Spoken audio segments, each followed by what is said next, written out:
का भूजल या खनिज हो, ये सब पर जीने वाले और साथ में जीते हुए भी उसको बाजारी वृत्ति से खरीदने बेचने के बदले अपने उपयोग में लाते हुए अगली पीढ़ियों के लिए बचाने वाले ऐसे जो समुदाय हैं, जिनमें किसान हैं, मजदूर हैं, पशुपालक हैं, मछुआरे हैं, आदिवासी है, वनोपज पर जीने वाले, चरागाह पर चलने वाले, हम ये सभी समुदायों ने जो हमको दान दिया है, एक प्रकार से प्रकृति धन दिया है, उस धन को बचाने के लिए जैसे बिरसा मुंडा ने 25वें साल में जेल में शहादत भुगती, खाजा नाइक ने मुक्ति, भीमा नाइक ने मुक्ति, और यही गैर बराबरी जो आज संविधान के बावजूद फैली हुई इर्द गिर्द में दिखाई देती है, उसके सामने सरदार पटेल ने रियासतों को जब्त किया था।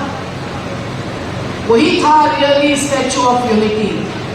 केवल पुतला खड़ा करके वो विचार नहीं आता है प्रत्यक्ष में। लेकिन टंटिया मामा वीर, जिन्होंने ब्रिटिशों का खजाना लूटकर खुद को नहीं गरीबों को बांट दिया था, आज हम इन सब को याद करे बिना नहीं बचा सकते हैं आघात से, हमले से, लूट से, विनाश से, हिंसा से इस देश के इस प्रकृति धन को और उसके साथ जीने वाले मानवीय समुदायों को।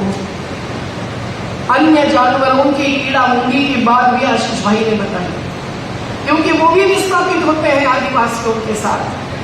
तो केरल में क्या हर राज्य में ह्यूमन एनिमल कॉन्फ्लिक्ट खड़ा होता है, हमला होता है हाथी का मनुष्य पर। हमारे नंदुरबार जिले में बिबटिया वाघ आते हैं, हमला करते हैं, एक आदिवासी बच्ची को फाड़ देते हैं। ये सब जो हो रहा है, हम देख रहे हैं कि संविधान ने जबकि ये कहा है कि समता होनी चाहिए, तो समता का मतलब क्या है? अनुच्छेद 39 में ये कहा है कि मुट्ठी भरों के हाथ में सत्ता केंद्रित नहीं हो, लेकिन वो तो मार्गदर्शक सिद्धांत है, ये फंडामेंटल बुनियादी अधिकार नहीं है। बाबा साहब ने नहीं माना था, उन्होंने कहा था कि ये जो मार्गदर्शक सिद्धांत है वो सभी बुनियादी अधिकारों में शामिल होने चाहिए, लेकिन संविधान सभा ने नहीं माना। तो आज कोर्ट में खड़े होकर हम नहीं कह सकते हैं कि अडानी जैसे एक अब्जाधीश एक दिन में 1600 करोड़ रुपया क्यों और कैसे कमाते हैं, अंबानी एक दिन में 1000 करोड़ रुपया कैसे और क्यों कमाते हैं। साथियों, न्यायपालिका एक स्तंभ है जनतंत्र का, लेकिन चारों स्तंभ जनतंत्र के हम सोचेंगे तो क्या ये जल, जंगल, जमीन और उसके साथ जुड़ा हुआ जीने का आधार और अधिकार जो हमारे जीवन का भी हिस्सा है, उसके बिना ऑक्सीजन नहीं मिल सकता है तो कोरोना में मौत होती है सबसे ज्यादा धनिकों की। हमारे आदिवासियों में एक भी कोरोना ग्रस्त नहीं हुआ, सब उड़ा के हमारे नर्मदा किनारे के गांव। लेकिन कौन सा जनतंत्र का संविधानिक माना गया स्तंभ इस पर संवेदना दिखाता है, ये सवाल आज उठा है। जिनमें अधिकारी भी शामिल है, जिनमें चुनाव में चुने गए जनप्रतिनिधि शामिल है, न्यायपालिका शामिल है और मीडिया माध्यमकर्ता भी शामिल है। हिम्मत से यहाँ आते हैं, इस उम्र की एक बहन जी रिकॉर्डिंग करती है, हम उनको सलाम करते हैं। लेकिन हम जानते हैं कि आज ये सही सच्ची स्थिति उठाने वालों को, गोलबंद जनता को करने वालों को जेल बंद करना, यही सरकार अपना कर्तव्य मानती है। संविधान के आधार पर कानून बनते हैं या बदलते हैं, वो भी कैसे हो रहा है। एनएपीएम ने इसके बारे में क्या भूमिका ली है। जन आंदोलनों की एकता जब हुई, छोटी सी बैठक में भोपाल में हमने ये नाम स्वीकारा जो आज तक 30 साल चल रहा है। ओम प्रकाश जी रावल जैसे भूतपूर्व शिक्षा मंत्री, असल समाजवादी विचार और आचार के थे, वो बैठे थे हमारे साथ। और हरसूद के बड़े सम्मेलन के बाद जो नर्मदा घाटी में हुआ था, बाबा अमते ठाकुरदास, बंग सिद्धराज गड्ढा, शबाना आजमी, स्वामी सुंदरलाल बहुगुणा सब वहां आए थे। हमने विचार आगे बढ़ाया जन विकास, यानी जनवादी विकास। विकास में अगर समता नहीं है, न्याय नहीं है, विकास के नाम पर अगर विस्थापन, विनाश और विषम, क्या मंजूर है? हिम्मत वाले ही हाथ उठाएंगे भाई। मैं कोई कांग्रेस का हाथ नहीं बोल रही हूँ, मुट्ठी बंद करो, एकता का प्रतीक बनाओ, बराबर है। तो जल जंगल जमीन किसकी है? हमारी है। और अगर हमारी है तो संविधान ने उसके लिए भी आधार दिया हुआ है। पंचायती राज, त्रिस्तरीय, क्या बोलते हैं उसको, स्थानीय स्वराज्य संस्था। कहाँ है स्थानीय स्वराज्य? कहाँ है पंचायती राज को पूर्ण अधिकार कि सरकार अगर उनके भूमि पर अतिक्रमण कर रही है तो उनको रोकने का है? पेशा कानून में है। उसके नियम 1996 के बाद मध्य प्रदेश जैसे राज्य में 2022 में बने हैं, पर लोग जब तक नहीं समझते कि ये हमारा आधार है, संविधान के आधार पर ये हमको मिला है अधिकार, तो इसके आधार पर हर ग्राम सभा में हम लोग निर्णय ले लेंगे कि यहाँ के जल जंगल जमीन का हम क्या करेंगे और क्या नहीं करेंगे, नहीं करने देंगे। जब तक कि लोगों को, अपने को, सबको जन आंदोलन के आंदोलन जीवी हमको कहते हैं, हम तो खुश होते हैं।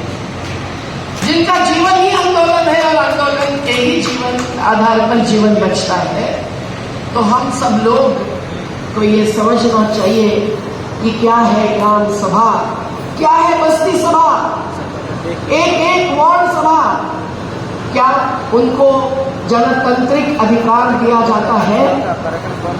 तो घोषणा नारा नहीं, संकल्प होना चाहिए। लोकसभा से ऊंची ग्राम सभा, लोकसभा से ऊंची ग्राम सभा, लोकसभा से ऊंची ग्राम सभा। आज हम शहर में हैं, कल हम मुस्लिम नदी के किनारे गए, लोग चिंतित हैं, रात को सो नहीं रहे। उनके ऊपर बस्तर जैसा नहीं पर अलग प्रकार का हमला हो रहा है। उस नदियों को, वो ईसा हो, मूसा हो, मूसी हो, सरकार ने अपने कब्जे में लेना चाहा है। विश्व बैंक के पैसे से कई दशलक्ष डॉलर से वो क्या बनाना चाहते हैं? कागज जितना पढ़ेंगे आपको मालूम पड़ेगा कि वो बाजू के लोगों को, जहां मंदिर है, दरगाह है, हाईकोर्ट है, बड़ी बड़ी बिल्डिंग है और छोटे छोटे भी मकान है। झुग्गी वालों को तो 300 को हटा दिया, अभी और भी हटाना चाहते हैं, पर उसका जिक्र तक नहीं करते हैं। कोई जानकारी, कोई रिपोर्ट नहीं देते हैं। ये जो अजनतांत्रिक प्रक्रिया है, जिसे ही नर्मदा के 39 साल के आंदोलन में हमने सवाल खड़ा किया, जो नदी किनारे पीढ़ियों से जीते आए हैं, जो जंगल में पीढ़ियों से जीते आए हैं, जो समुद्र के किनारे पीढ़ियों से रहते आए हैं, उन सब ने बचाया है इस निसर्ग धन को, प्रकृति धन को, आप और हम सब के लिए। कोई अन्नदाता है, कोई श्वास दिलाता है, पर अगर उनका ये योगदान कोई मूल्य ही नहीं है, मूल्यहीन है, ये मानकर अगर आगे बढ़ते हैं, कुचलते हैं उनको, तो NAPM जैसा जन आंदोलनों का राष्ट्रीय समन्वय चुप नहीं बैठ सकता है। जन आंदोलनों के राष्ट्रीय समन्वय ने सबसे पहला निर्णय लिया 1996 में, जो 2 साल की प्रक्रिया के बाद, इसलिए 30 साल तो अभी हो रहे हैं, लेकिन 1996 में संरचना बनी, NAPM का व्यवस्थित गठन हुआ, उसमें सब वरिष्ठ कार्यकर्ता आए थे और सेवाग्राम वर्धा में, जो महात्मा गांधी जी की विरासत है, वहां निर्णय लिया गया। और वहां पहला निर्णय लिया गया एनरॉन कंपनी के साथ करने का। आज कंपनीकरण जो शिक्षा, स्वास्थ्य सभी में घुसपैठ कर चुका है। अभी तो कृषि व्यापार नीति आई है, जो 3 कानून वापस किए हमारे संयुक्त किसान मोर्चा ने, वो अगर आते हैं तो राशन नहीं मिलता, खेती में कॉन्ट्रैक्टर्स आ जाते और क्या न क्या होता। अभी फिर से वो कानून माफी मांगते हुए वापस जरूर लेना पड़े प्रधानमंत्री जी आपको, लेकिन आपने फिर से जो नीति का मसौदा लाया है उसमें आप फिर से वही मुद्दे लाना चाहते हैं। ये कितनी विभत्स बात है। कृषि खेती जो फंसाए जाते हैं, हमारे शुगर फैक्ट्री से फंसाए गए किसान यहाँ उपस्थित हैं, करोड़ों रुपया फंसाते थे, संघर्ष करके सत्याग्रही अहिंसक उन्होंने करोड़ों दिए, अभी भी कुछ थोड़े से बाकी है।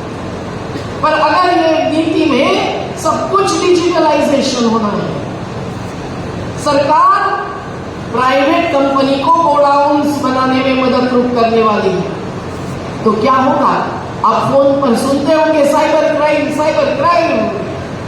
तो क्या साइबर क्राइम नहीं होगा? किसानों को फंसाया नहीं जाएगा? आज भी 30 से 50 किसान रोज आत्महत्या करते हैं, वो आत्महत्या बढ़ेगी नहीं। एक शब्द नहीं है इसमें कि स्वामीनाथन आयोग के रिपोर्ट के आधार पर हम हर उपज का सही दाम देंगे। गैर बराबरी का ये असल मसला है, असल मसला है, और इसी के कारण आत्महत्या हो रही है। आलसी नहीं है, नशे में जाते हैं किसान मजदूर, क्योंकि उनके साथ ये अन्याय भी हो रहा है, पलायन करने के लिए मजबूर है। अभी कल तक मैंने 2 टुकड़ियों को, बड़वानी जिले के आदिवासी, धुले जिले के आदिवासी, उनको छुड़वा के लाया जिनको बदल मजदूर बनाते हैं। आज भी 2 टुकड़ियों को वापस लाने के लिए जिद चल रही है। महाराष्ट्र के अधिकारी सुनते तो है, मध्य प्रदेश तो मध्य प्रदेश बन गया है, उनको नशा है सत्ता की, तो क्या उनको कहकर फायदा हो? तो साथियों समझिए कि आज जल पर आक्रमण है, आज नदियों पर आक्रमण है, पर्यटन एक बड़ा उद्योग बन गया है। नदियों में क्रूज चलाकर, पहले ही प्रदूषित है नदियां, टेस्ट रिपोर्ट नर्मदा के 3 मेरे पास है, पानी पीने लायक नहीं है, फिर भी लोग परिक्रमा करते हैं। क्या कहें? धर्म के नाम पर अधर्म हो रहा है, तो भी लोग जानते नहीं है, पूजन करते हैं, नमन करते हैं, मनन नहीं करते हैं। तो आज जन आंदोलनों का ये कर्तव्य और जिम्मेदारी है। मैं केवल अनुच्छेद 48 पढ़ो, 51 पढ़ो, ये नहीं कहूंगी। मैं कहूंगी कि अपने जीवन का आधार है और जीने का अधिकार जो संविधान ने दिया है, उसके लिए हरा आच्छादन जरूरी है पृथ्वी पर, पानी भूजल को बचाना जरूरी है, नदी किनारे के रेत को बचाना जरूरी है, जो सब राज्यों में चल रही है। तापी के किनारे लड़ रहे हमारे साथी आ गए, नर्मदा के किनारे चल रही है, हाथ में कोर्ट की नए ऑर्डर होते हुए भी माफिया कहते हैं हमको आशीर्वाद है ऊपर का, तो हम नहीं सुनेंगे तुम्हारी बात। तो आप समझिए कि ये सब जो हो रहा है, जंगल के नीचे हीरा है, कोयला है, कुछ भी है, तो जंगल काटने में कुछ भी नहीं लगता है जो 200 साल पुराना होगा। 5 पौधे लगाकर हजारों नहीं लाखों रोपा का वृक्षाकरण करेंगे, वनीकरण करेंगे, ये झूठे दावे किए जाते हैं। साथियों, इस प्रकार से जबकि खेती भी बर्बाद की जा रही है, खेती का भूमि अधिग्रहण जो ब्रिटिशों के समय 1894 के कानून से होता था, नर्मदा से नंदीग्राम तक जो लड़ाई चली, उसमें NAPM का बड़ा योगदान था, और तब जाकर 2013 में नया कानून आया। नहीं तो क्या था? भूमि अधिग्रहण मतलब भूमि पर आक्रमण, पैसा फेंको तमाशा देखो, यही तो था ब्रिटिशों की वृत्ति। लेकिन जब 2013 का कानून आया है, मैं पूरी बात नहीं कहती, पर उसमें कम से कम ये आया है कि खेती बचाएंगे, खेती को गैर खेती के कार्य के लिए आखिरी विकल्प मानेंगे। गांव को 70% लोगों की मंजूरी होगी तो ही खेती ले सकते हैं दूसरे काम के लिए, और तो और उसमें यह भी आया कि ग्राम सभा को शामिल करके इस जो भी योजना लाई होगी सरकार ने, लाना चाहती होगी, उसका सामाजिक और पर्यावरणीय असर का अध्ययन होना चाहिए। कहाँ हो रहा है? क्या मुसी नदी पर जो भी होने वाला है उसके ये अध्ययन हुए हैं। अभी कर्नाटक में मछुआरे जो पीढ़ियों से रहते हैं, जिनके साथ प्रिया बहन जैसे बहुत सारे काम कर रहे हैं, हमारे थॉमस कोचेरी, राष्ट्रीय मछुआरा संगठन, हम सब के साथ है, हम साथ है। हमारे मछुआरों के 31 सोसाइटियां है महाराष्ट्र में, 21 है मध्य प्रदेश में, 31 है, आए हैं हमारे